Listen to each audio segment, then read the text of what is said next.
I can keep quiet. Now I know I'm legally blind.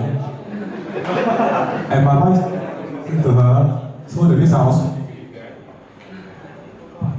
Okay, my wife said to her, so now I know also. And also I lost my voice, so but just last night,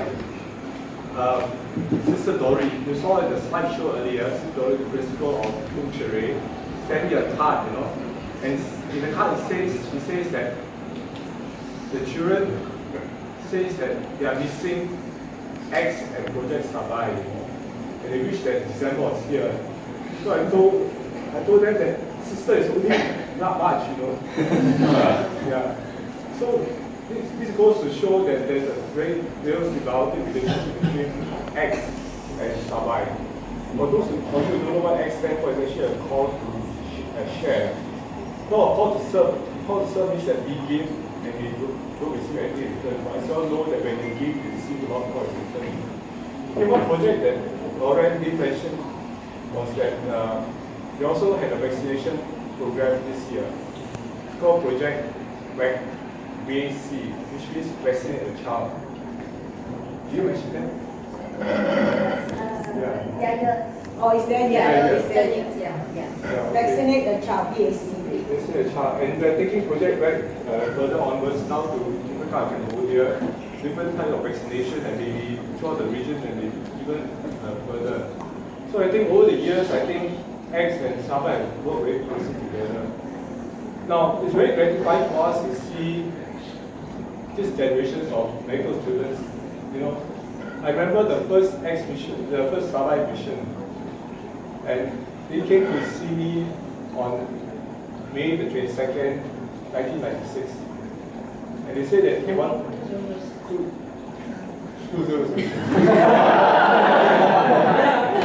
So mentally interested. Yeah. So and they said they wanted to go somewhere, anywhere to do. They want to go somewhere to do a mission. And they said when they want to leave, they said they want to leave on June the 10th. I said that's in 20 days time.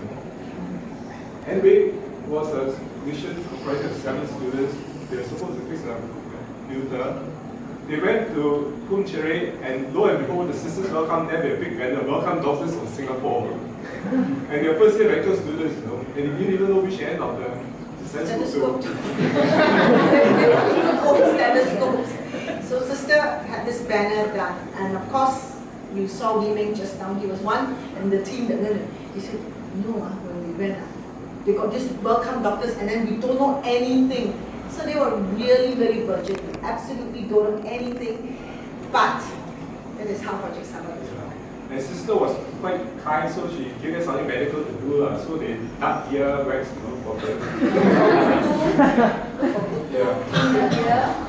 So it's really fantastic how Sabai has grown from a group of students taking ear wax to now taking something over 100, including specialists, with ultrasound capacity and all that. Over the years, we have especially been grateful to Dr. Marsha and the dental, the inclusion of dental team was a great boon to them. Also, Sabai mission later on. So I hope that Project Sabai will continue to grow, and I'm sure it will. And you all must know that Project Sabai was the mother of all medical student missions in Cambodia. Because Project Sabai led on to Project Dokun and Project Waterboom, which I think you all know Dr. Eugene. Yeah. He's now our head of medical missions in X. So he has actually mentored and is still mentoring Project Batamba in Polytech. And Project Solar also. And I think they have built schools, for example, we have projects all year round feeding 3,000 children and all that. And we have built schools for which we were given an award by the mayor of Phnom Penh. But actually what's really important at the end of the day is what Taylor student told Sister Opini is that why do these Singaporeans come? People from from so far away come here Here to love us. And So that's that was the- very poignant that this child could save his sister, because when we started the project, we just wanted to help. We just answered the call to help, that's all. And then it has grown beautifully. It has changed lives there, and it has changed hearts among us.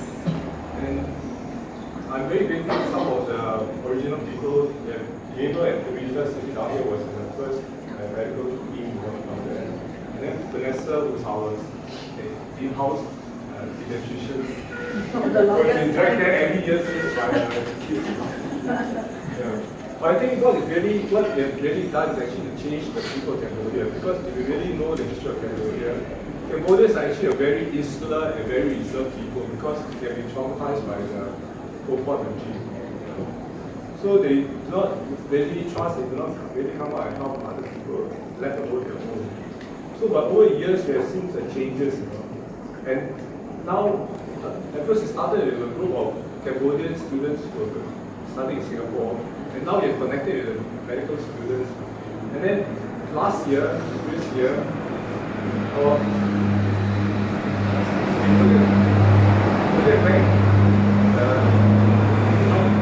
medical students came to help the doctors with the vaccination, and the sister wanted to know that they're very poor and wanted to give them money. They refused. Then sister insisted on giving them at least passport money. They took it and then they donated back to the school. And also there are many examples of this. And Dr. Eugene then shared us an example of one of Cambodian volunteers in Bujia Batambo. The December before was very, very cold. Not this December, but the one in 2015. And this Dr. Eugene received an SMS from the student asking, will you give your favorite t-shirt that you have to a stranger? So Eugene was very perplexed about it, so he asked him why. So he said they were cycling home, they saw an old man and probably his two grandsons hunting the coal on the street.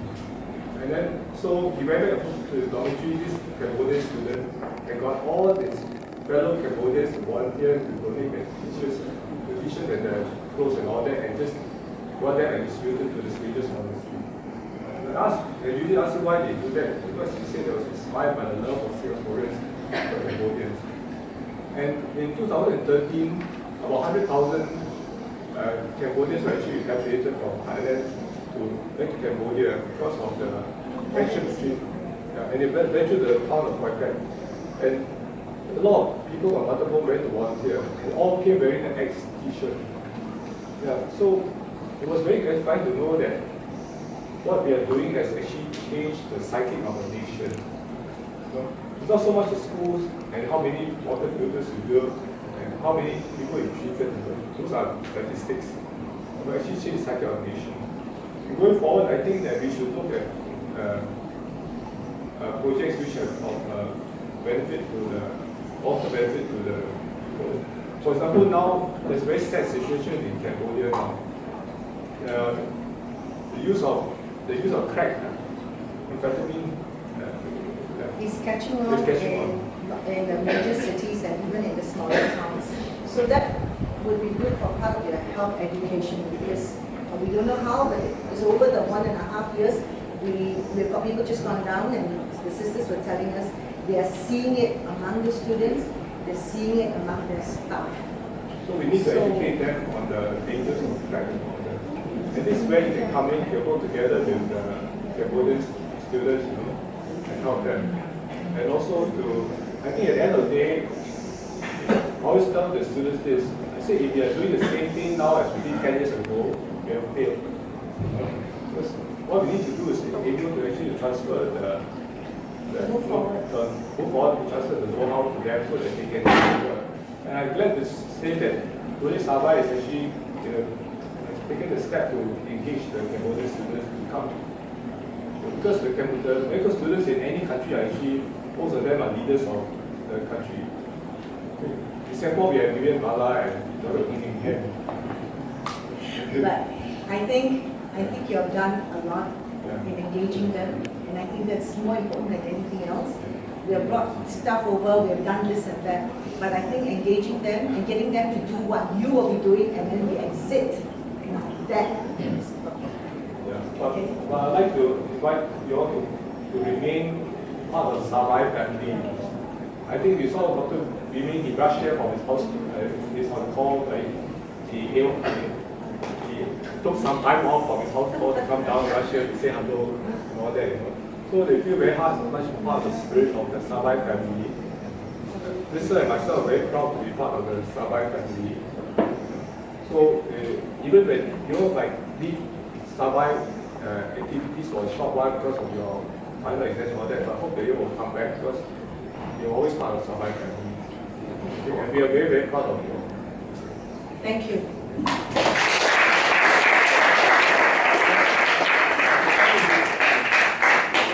So as a token of appreciation for Dr. Chris and Dr. John for their tireless work on Sabai, so we just want to present this photo print. So thank you very much.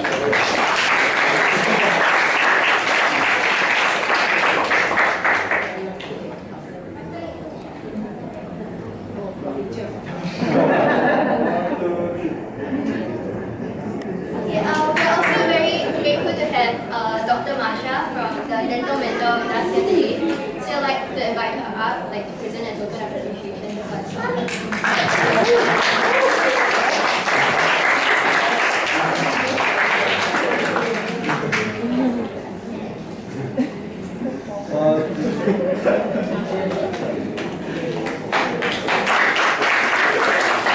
Thank you, Ella, and thank you, Dr. Masha. So we've come to the end of tonight's Sabai Afterglow, and thank you once again for coming to join us today. If you haven't already done so, you can proceed over to this little photo to take a photo. Yeah, your photo will be uploaded to Sabai's Facebook page.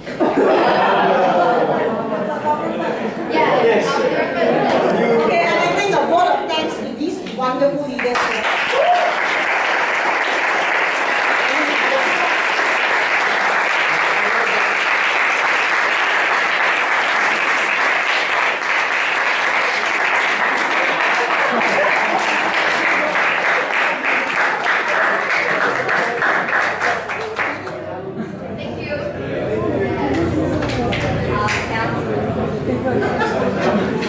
Thank you.